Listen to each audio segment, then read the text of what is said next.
You think you understand him. You don't. You think you've seen men like him before. You haven't. You look at the surface, the calm, the control, the silence, and you mistake it for emptiness. You assume nothing is happening underneath. You're wrong. What you don't see is the pressure, the years of compression, the weight that would have crushed weaker men. You never noticed how slowly he was being built, painfully, deliberately. I didn't rise fast. I didn't arrive loud. I was built slowly, painfully, deliberately. While others were looking for shortcuts, I was learning endurance. While they were chasing applause, I was mastering solitude. While they were asking for permission, I was removing the need for it. You see, I was never designed to fit in. I was designed to outlast. I don't speak from theory. I speak from scars. From nights where quitting made sense, and I didn't. From days where the odds were insulting, and I advanced anyway. You call what you do commitment. I call it a phase, because commitment fades when comfort returns. What I have survives famine, failure, and isolation. I didn't become this by believing in myself.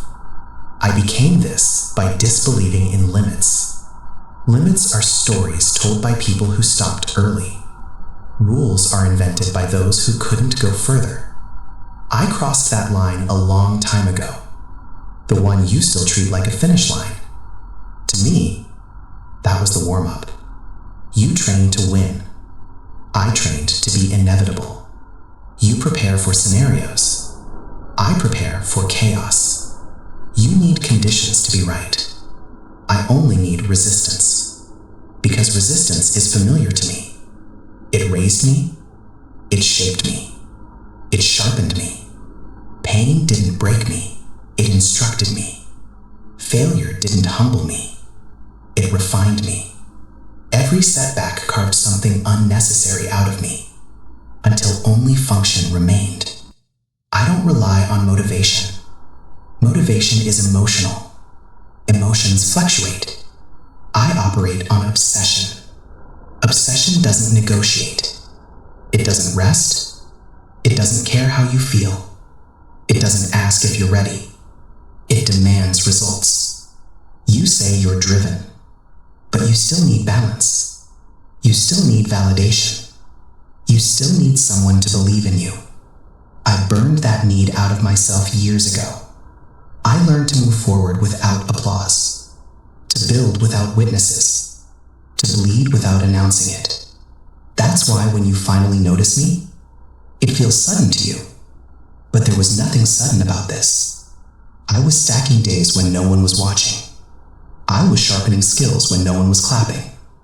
I was becoming dangerous in silence. You think intensity is volume. You're wrong. The most lethal things don't make noise.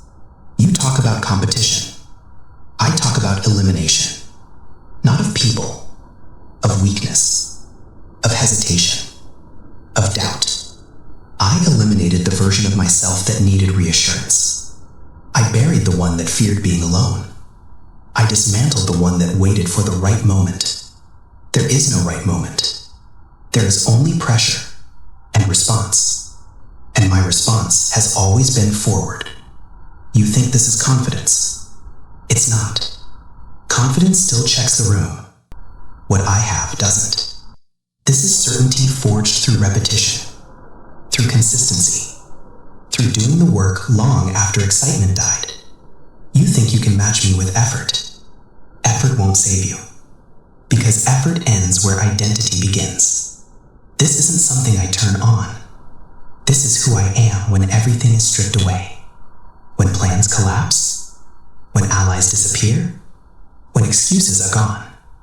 I'm still there, still moving, still building, still applying pressure. You train until you're tired. I trained until tired stopped mattering. You You stop when it hurts. I started there. I don't test limits. I erase them. I don't adapt to the environment. I force the environment to adapt to me. That's why time doesn't scare me. That's why difficulty doesn't intimidate me. That's why opposition doesn't excite me. It confirms me. Because every obstacle reminds me that I'm exactly where I'm supposed to be. I don't chase greatness. I apply pressure until greatness has no choice but to appear. I don't wait for opportunity. I become unavoidable.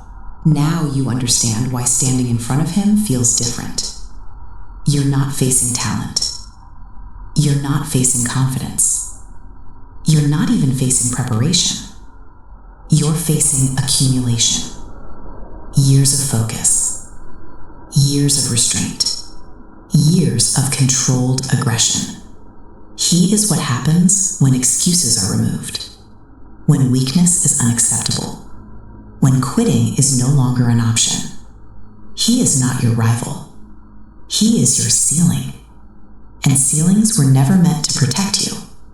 They were meant to show you exactly how far you'll never reach.